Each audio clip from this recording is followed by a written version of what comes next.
This has been such an inspiring morning already, and I thank our interim dean, the leadership of the school, and of course, the Oxford Africa Alliance for curating such an amazing program and with such an amazing line of speakers. I'm particularly proud of the students working with the school for bringing together speakers and experts who are showcasing, as our dean implied when she did her opening remarks, that Africa can help the world ensure prosperity for all, despite the challenging times that we face.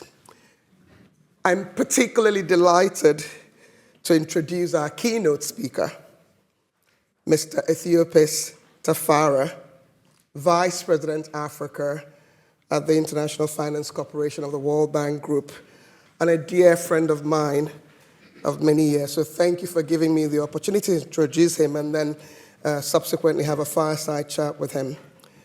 Because I really want to say, Ethiopis, thank you for the sacrifices that you're making, because I know how demanding your role is, and I know you came off of a flight from Kigali this morning, and this afternoon you're rushing back to Africa. So thank you very much. As you all know, we could not, for those who know Ethiopis, we could not have chosen a more ideal person for this keynote. But for those who don't know, I'll share a little bit. As I said, he is the IFC Regional Vice President for Africa. In that capacity, he oversees investment and advisory operations in a region, in Africa, with today a committed portfolio of $20 billion, 800 staff working across the 54 countries in Africa, working hard on expanding the private sector role in all sectors and addressing the difficult development challenges. But one of the things I like about Ethiopia is that he's done several things. He served as vice president of the Multilateral Investment Guarantee Agency, which in short is the insurance arm of the World Bank Group, and what encourages and helps businesses do business in developing countries because they provide you political risk guarantee and other guarantees. He was also the IFC General Counsel and VP of Sustainability. So you understand why I say he's an ideal person today. Prior to that, he was the Director of International Affairs at the U.S. Securities and Exchange Commission, and that's when we met, when I was then CEO of the Nigerian Capital Markets Regulator. Mr. Tafara holds a JD from Georgetown University Law Center, a BA from Princeton University. He's a U.S. national of Ethiopian origin. In addition to being a polymath, one of the other things that distinguishes him is that he speaks many languages: Amharic, French, Italian, Spanish, and of course, English. Maybe that's one of his key success factors. We've asked him to share perspectives for us on the changing global landscape, growth fundamentals, capital market mobilization, the jobs agenda, which has been something that the World Bank Group and the president, Ajay Banga, has been really focused on, but also the perspectives on technology and building climate resilience. After his keynote, he and I will have a conversation to unpack some of these issues further. So please join me in welcoming Ethiopia with an applause.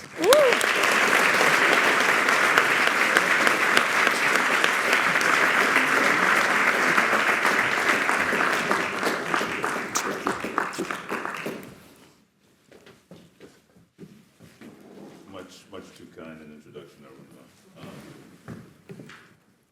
Good morning, and thank you for welcoming me to this remarkable space, the Nelson Mandela Lecture Theater. There are rooms that host conversations, and then there are rooms that shape them. And this is unmistakably the latter. I'm deeply appreciative of the partnership between the World Bank Group and Oxford University, an institution that has, for centuries, stood as a citadel of learning. Oxford has reminded the world that ideas endure through rigorous testing, patient refinement, and collective stewardship. Let me begin with a reflection. What distinguishes Oxford is both its longevity and its method. The collegiate tradition, the tutorial system, and the quiet authority of dons across generations embody a distinctive approach to progress, one in which knowledge advances through sustained dialogue between student and tutor, across disciplines, and between tradition and change. Here at Said Business School, that tradition takes a distinctive form. Scholarship is applied and engaged, tested against markets and institutions, and lived experience. Ideas are expected to persuade in theory and to deliver in practice, bringing together rigor and relevance in ways this moment demands. It is no coincidence that this conversation takes place in a theater named after Nelson Mandela. Mandela understood that leadership, like serious scholarship, is grounded in judgment, discernment, and a deep sense of timing. He believed deeply in education, not merely as the acquisition of knowledge, but as a moral and civic discipline that defines character, responsibility, and freedom. And he understood that education requires humility, the willingness to listen, to revise, and to change course when the evidence demands it. When I read the theme of the forum, Africa at a Crossroads, redefining in an era of technological and geopolitical change, what struck me about the metaphor is that it makes clear that this is not a place of rest, that crossroads are not a place of rest. To stand at a crossroads is to recognize that the road behind no longer explains the road ahead, and that progress, like effective teamwork or serious scholarship, requires more than momentum. It requires direction, intention, and collaboration. But before we choose the next path, we must agree on what is changing. Because choices made under misperception, like arguments built on flawed premises, may appear coherent at first glance, but they rarely survive peer review and never endure the judgment of history. The theme speaks of technological and geopolitical change.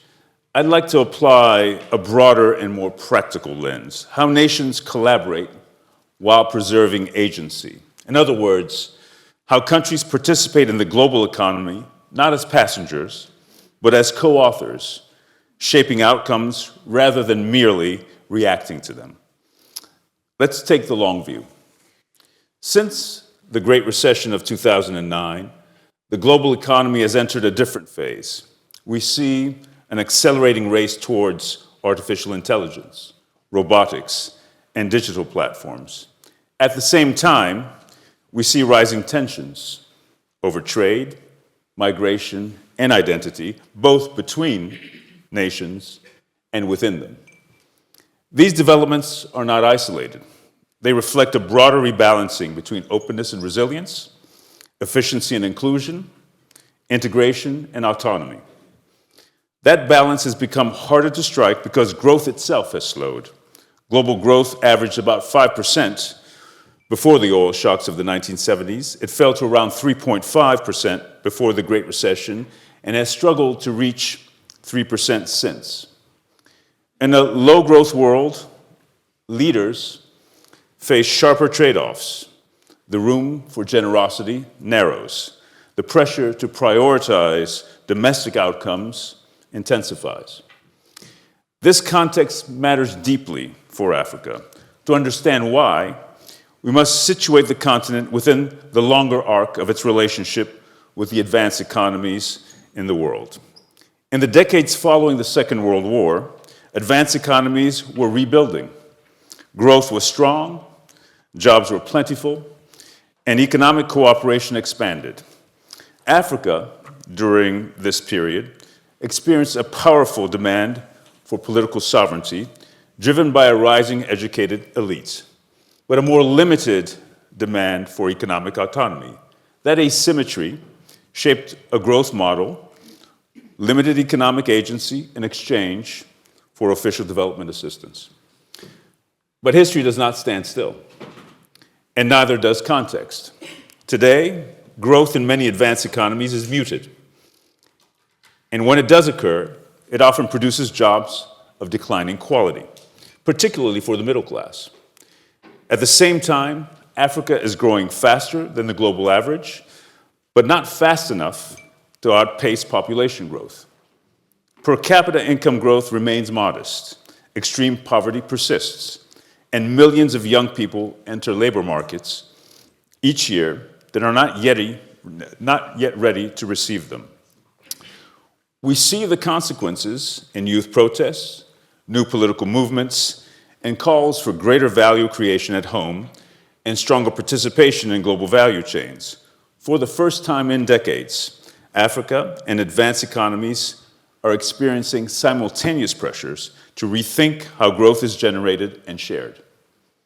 And when pressures rise everywhere, fragmentation becomes a real risk. Technology and climate change sharpen this tension. Digitalization and automation promise productivity gains globally, but with limited job creation in advanced economies. In Africa, however, these same technologies can unlock unemployment. From fintech to urban mobility, from digital services to creative industries. Climate change tells a similar story. It creates innovation opportunities, and in some regions, while accelerating vulnerability, displacement, and integration pressures in others. The forces are asymmetric, but the consequences are shared. And this is where leadership matters, because fragmentation, as history reminds us, rarely arrives with peace. And because no region can generate enough good jobs on its own, Africa needs access to markets, capital, and technology. Advanced economies need labor, natural resources, and growth partners. The answer, therefore, is not disengagement. It is collaboration built on mutual benefit and shared responsibility. I would call this collaborative interdependence. Much like the Oxford tutorial itself, collaborative interdependence is grounded in structured exchange, clear expectations, mutual accountability, and a shared commitment to outcomes. It enables countries to pursue national priorities while remaining anchored in common rules and shared objectives. It means cooperation to enable growth and job creation. It means aligning incentives rather than retreating behind walls. And it means recognizing that interdependence, when thoughtfully managed, is not weakness, but strength. The good news is that this is achievable. Emerging economies from East Asia to the Gulf are growing faster than the global average and actively engaging Africa. Their presence creates options, leverage, and opportunities to shape more balanced partnerships. At the World Bank Group, this is precisely where our focus lies. We're advancing a framework centered on jobs, driven by the private sector, and tailored to countries, particularly across Africa. It rests on three pillars: infrastructure, macroeconomic stability, and governance, and then mobilizing private capital at scale. We concentrate this effort in job-intensive sectors, from agribusiness and tourism to value-added manufacturing, health, and infrastructure, ensuring value is created locally, resilience is strengthened, and opportunity is broadened. All of this is guided by technological innovation, climate resilience, and alignment with the Paris Agreement. Allow me to end where we began, here in a theater named after Nelson Mandela. Mandela understood that freedom without capability is fragile, that political liberation without economic inclusion is incomplete, and that education is the most durable foundation for progress. As he reminded us, education is the most powerful weapon which you can use to change the world. So let me leave you with this. To faculty, interrogate growth models that no longer serve reality. To students, refuse inherited assumptions and draw your own conclusions. And to policymakers and practitioners, design collaboration that is confident, fair, and future-oriented. Africa at a crossroads calls on us to bring courage, discipline, and imagination together to ensure that growth is inclusive, sustainable, and shared. Thank you.